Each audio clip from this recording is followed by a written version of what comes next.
আমরা ফ্যাসিস্ট আমলে আন্দোলন করেছিলাম, সাবেক শিক্ষার্থী হিসেবে সবগুলো আন্দোলনের সাথে সম্পৃক্ত ছিলাম, কিন্তু এভাবে করে শিক্ষকদের উপরে নগ্ন হামলা অতীতে ফ্যাসিস্ট পর্যন্ত সাহস করেন।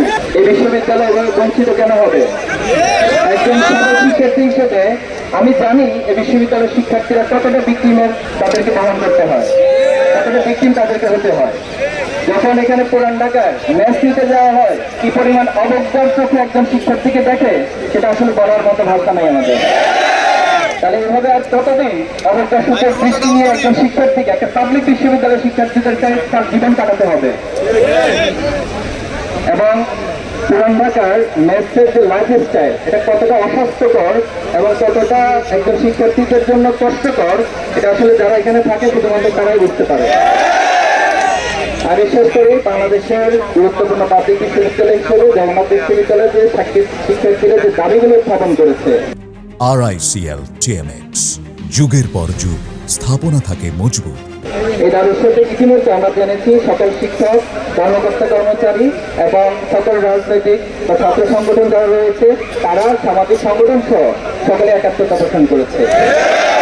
কাজেই এই আন্দোলনে আজকে যারা আমাদের শিক্ষকদের উপর হামলা করেছে, শিক্ষার্থীদের হামলা করেছে, আমি এটি তীব্র নিন্দা এবং প্রতিবাদ জানাচ্ছি। পাশাপাশি আমি বলতে চাই, এই সরকারকে যারা বুদ্ধি পরামর্শ দিচ্ছে, এই বুদ্ধি পরামর্শ কোনো কারণে ফ্যাসিস্টদের কোনো উৎস থেকে আসছে কিনা সে বিষয়ে অবশ্যই সরকারকে চিন্তা ভাবনা করা উচিত।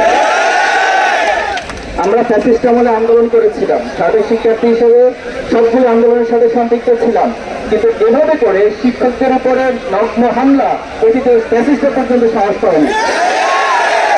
কাজেই আজকে এই হামলার অবশ্যই একটি রেজাল্ট আমাদেরকে ধরে নিয়ে যেতে হবে ভাইয়েরা। আমি মনে করি দীর্ঘদিনের এই আন্দোলনে এখানে একটা ফুল স্টপ হওয়া উচিত এবং জগন্নাথ বিশ্ববিদ্যালয়ের শিক্ষক, কর্মকর্তা, কর্মচারী, শিক্ষার্থী সহ তারা তাদের দাবি আদায় করা পর্যন্ত আর ঘরে ফিরে যাবে না।